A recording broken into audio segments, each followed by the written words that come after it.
Media के साथियों,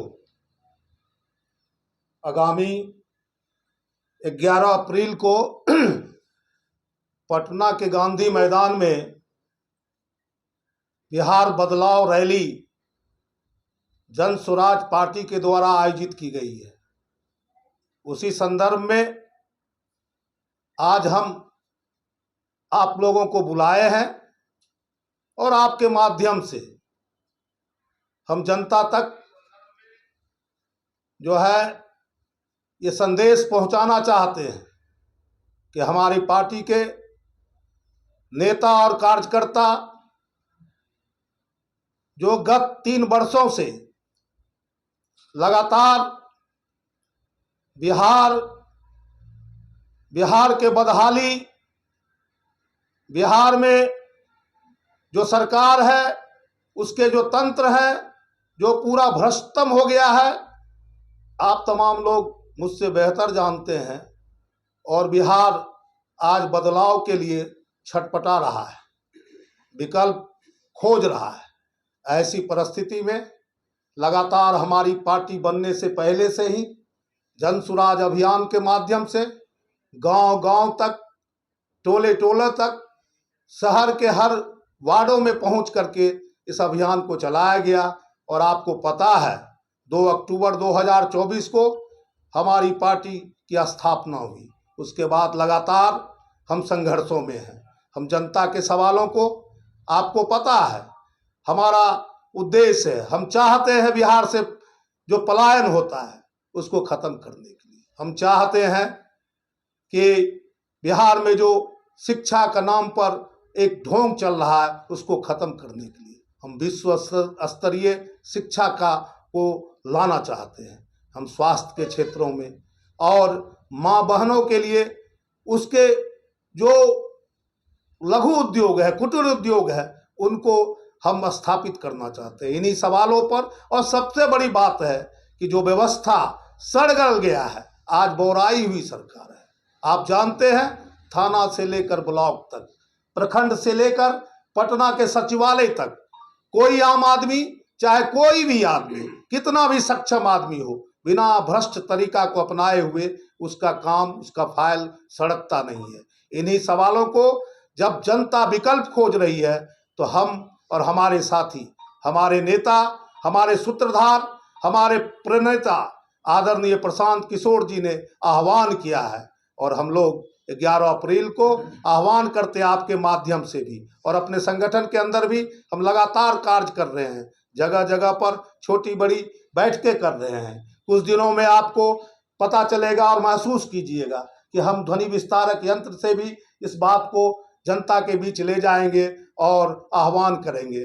और हम जानते हैं कि आज आने वाले दिनों में जिस तरह से हमारे साथी पूरे बिहार के अंदर काम कर रहे हैं, निश्चित रूप से पटना में 11 तारीख को बोराई हुई सरकार को, भ्रष्ट सरकार को हम धमक दे सकेंगे कि जनता आ चुकी है, जनता बिहार का बदलाव के लिए तैयार है। और इसीलिए इतनी बड़ी रैली उस दिन पटना के अंदर होगा जो कभी ना हुआ था, और भविष्य में क्या होगा इसकी भविष्यवाणी तो मैं नहीं कर सकता, लेकिन मुकम्मल तौर पर कहना चाहता हूं कि पटना के अंदर एक नया इतिहास बनेगा।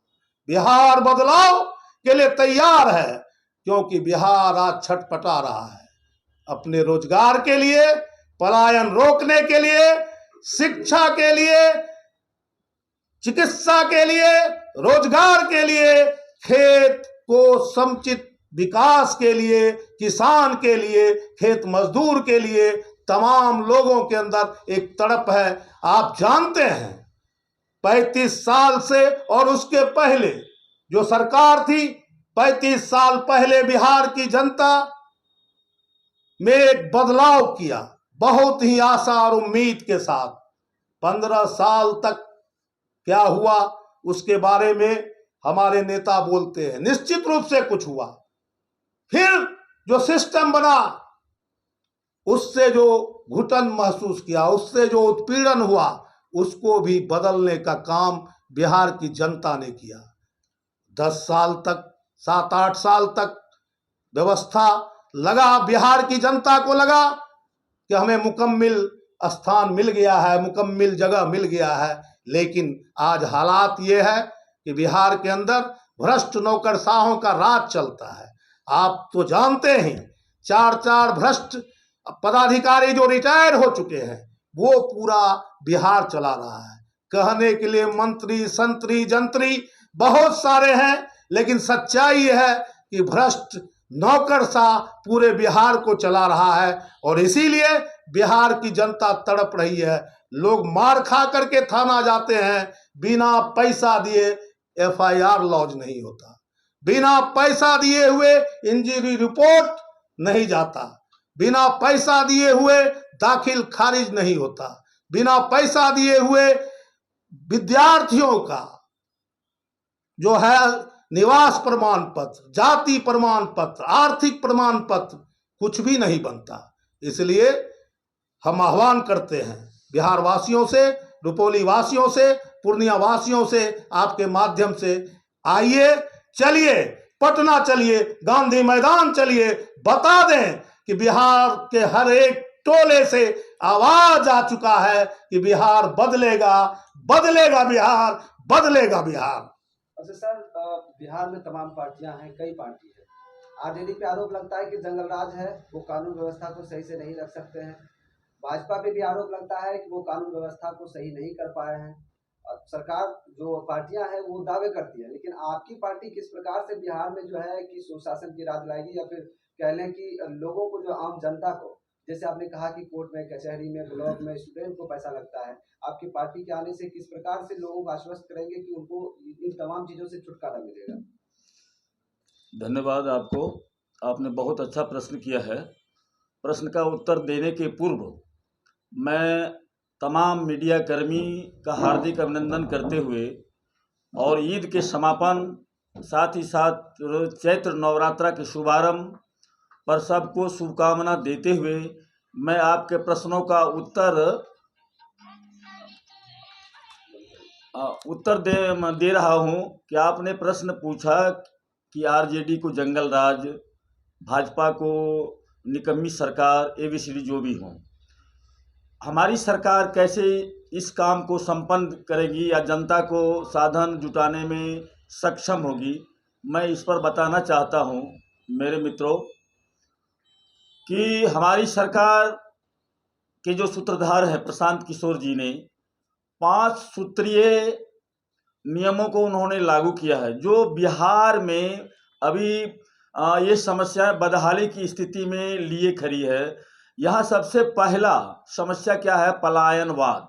ये जो हमारे बिहार की जो ये युवा पीढ़ी है, पढ़ लिख करके क्या कहते हैं, बाहर दूसरे स्टेट में या विदेश में जाते हैं रोजगार की तलाशी में, जबकि यहाँ की धरा ने इतना उपजाऊ उनका दिमाग या युवा पीढ़ी को पैदा किया है, जो ऐसा युवा पीढ़ी हमारे किसी अन्य प्रांत में नहीं मिलता है। लेकिन ऐसे युवा पीढ़ी हर विभाग में टॉप करते हुए भी हमारे बिहारों में रोजगार की व्यवस्था नहीं, जिसके रोजगार पाने के लिए अन्य प्रांत या विदेश में जाते हैं।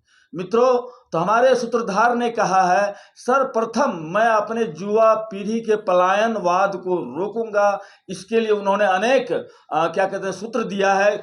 मैं इस युवा पीढ़ी को कैसे रोकूंगा? ये बिहार की जो भौगोलिक स्थिति है, यहाँ पर बहुत सारा कच्चा पदार्थ पाया जाता है, जिस कच्चे पदार्थ को लेकर अन्य प्रांत के लोग अपने अपने यहाँ फैक्ट्री स्टेब्लिश किए हैं और अपने राज्यों को उन्नत कर रहे हैं या अपना समृद्धशाली में बढ़ोतरी कर रहे हैं। तो प्रशांत किशोर जी का कहना हुआ, यदि हमारी सरकार बनेगी तो मैं सर्वप्रथम यहाँ पर उस कच्चे पदार्थों के मुताबिक अब फैक्ट्रियाँ का इस्टेब्लिश करूँगा और उस फैक्ट्रियों में यहाँ के जो युवा पीढ़ी अपनी योग्यता के अनुसार मैं उनको काम दूंगा। मैं किसी अन्य प्रांत में जाने नहीं दूंगा। वर्तमान समयों में भी हमारे सरकार प्रशांत किशोर जी ने ये आश्वासन दिया है कि मैं अभी भी प्रत्येक युवक को 10 से 15 हजार रुपये की व्यवस्था कर सकता हूं, यदि वो हमारे कदम से कदम मिलाकर हमारे साथ चलने को तैयार हो। तो दूसरी बातें, यहाँ जो पलायनवाद है, यहाँ कहा जाता है कि शिक्षा की बिल्कुल निम्न स्तर की व्यवस्था है। मित्रों, निश्चित है कि हमारे युवा पीढ़ी, हम लोग अपने अपने बच्चों को ऊंची शिक्षा के लिए कहाँ भेजते हैं? अन्य प्रांत भेजते हैं, पटना, क्या कहते हैं, दिल्ली भेजते हैं, कोटा भेजते हैं, मेडिकल की तैयारी के लिए, इंजीनियर की तैयारी के लिए, यूपीएससी के लिए, बीपीएससी के लिए। लेकिन हमारे यहाँ उस तरह की शिक्षा की व्यवस्था नहीं है। प्रशांत जी का कहना है कि मैं सर्वप्रथम पलायन को रोकने के बाद शिक्षा पर प्रहार करूंगा, और उस शिक्षा को माध्यम कैसे बनाऊंगा, कैसे मैं उजागर करूंगा। उन्होंने कहा कि ये जो शराबबंदी है, ये शराबबंदी को मैं पुनः स्टार्ट करके, शुभारंभ करके, उनसे जो हमें इनकम प्राप्त होगा, उस इनकम को मैं शिक्षा पर खर्च करके विश्व स्तरीय शिक्षा यहाँ व्यवस्था करूंगा। साथ ही साथ वो तकनीकी ज्ञान अर्थात टेक्नोलॉजी की शिक्षा दूंगा, ताकि हमारे युवा पीढ़ी अन्य प्रांतों में न जाकर के हमारे बिहार में अपनी रोजगार की तलाश कर रोजगार की व्यवस्था कर सके।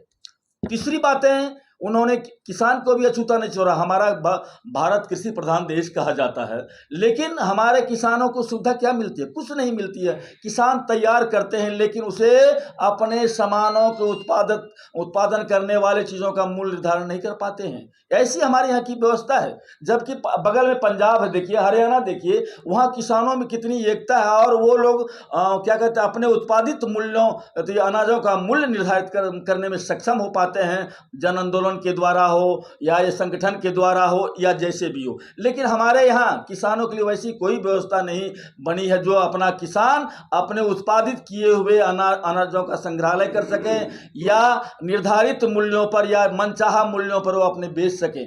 उन्होंने कहा कि मैं किसानों के लिए सबसे पहले संग्रहालय की व्यवस्था करूंगा, साथ ही साथ किसानों कमेटी जो मैं तैयार करूंगा, उसमें किसानों के मुख्य नेता को बुला करके मैं उसका जो प्रोडक्शन में लागत लगता है, उसके आधार पर मैं मूल्य निर्धारित करूंगा।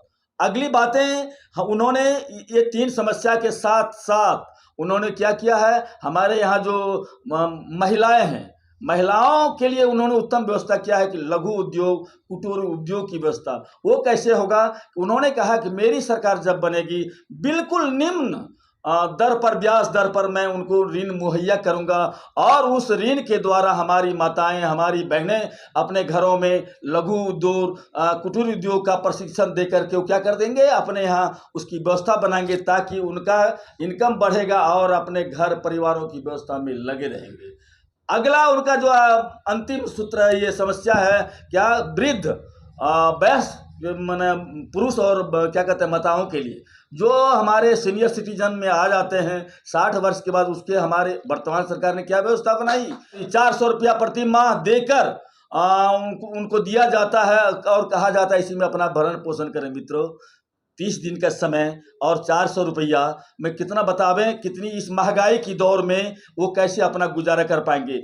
और गुजारा भी नहीं कर पाते, और अपने बेटा और बेटियों के द्वारा वो तिरस्कृत भी होते हैं, जिसके चलते उसे कठिनाइयों का सामना करना पड़ता है। इसलिए उन्होंने कहा कि मैं सीनियर सिटीजन के लिए 2000 रुपया प्रति माह की व्यवस्था करूंगा, ताकि वो अपना किसी पर अवलंबित न होकर अपने जीविका का उपार्जन आराम से सुविधाजनक कर सके। यही तो हमारे क्या कहते हैं, जन स्वराज पार्टी के सूत्रधार आदरणीय, माननीय, सम्माननीय प्रशांत किशोर जी का कहना है। और उन्होंने कहा है कि यदि आप लोग हमारे क्या कहते हैं, कंधे से कंधे मिलाकर, कदम से कदम मिलाकर यदि आप हमें साथ देंगे और हमारी सरकार बनाएंगे यदि, तो मैं निश्चित रूप से इस 5 समस्याएं जो अविलंब मैं पहली बार ही करके दिखाऊंगा, ये मेरा संकल्प है। मित्रों, मैं तमाम जनताओं से आग्रह करना चाहता हूं कि हमारे भाई साहब ने जो अभी कहा, 11 अप्रैल को क्या कहते हैं, पटना के गांधी मैदान में जनसभा होने जा रहा है। सरकार को दिखाना है, सरकार को भी औकात का पता चलाना है कि हमारी ताकत क्या है। यदि आप नहीं सुधरोगे तो निश्चित रूपेण आपको सुधारने के लिए हम सब तैयार हैं। और जनता से आह्वान किया है कि वो सभी ज़्यादा से ज़्यादा संख्या में आवें और इस आयोजन को, इस जनसभा को सफल बनावें। और हमें उम्मीद ही नहीं बल्कि पूर्ण विश्वास है ये जो जनसभा होने जा रहा है ये अद्वितीय और ऐतिहासिक होने जा रहा है। मित्रों, आप सबों से, आपके चैनल के माध्यम से मैं तमाम यहाँ के बिहार के या रुपौली प्रखंड के पूर्णिया जिला के तमाम भाइयों से, बहनों से अपील करता हूँ कि आप 10 तारीख की संध्या में आपको साधन मुहैया किया जाएगा। उस साधन के द्वारा आप पटना चलें और इस सभा को क्या कहते हैं सफल बनावें, यही हमारी प्रार्थना। जय हिंद, जय भारत, जय जन स्वराज। मैं डॉक्टर गणेश ठाकुर जिला प्रवक्ता के रूप में वर्तमान में स्थापित हूँ। धन्यवाद।